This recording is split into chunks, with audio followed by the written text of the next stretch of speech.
Hey, welcome back again. You want to install or download Capital One mobile app on your iPhone. So let's start. First, make sure your iPhone is connected with internet through cellular data or Wi-Fi. So let's go to our App Store. Now you can see here the search. Click on search and search Capital One.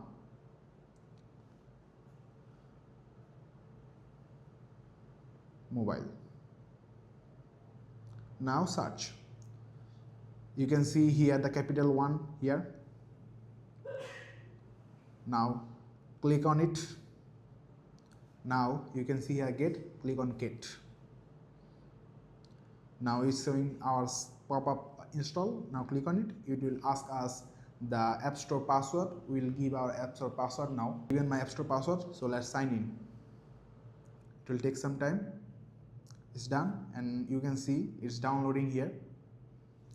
Just wait a little bit, it will download soon.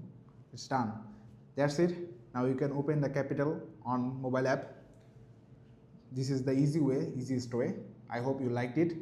We'll see you in next video. See you soon. Like, subscribe and follow for more.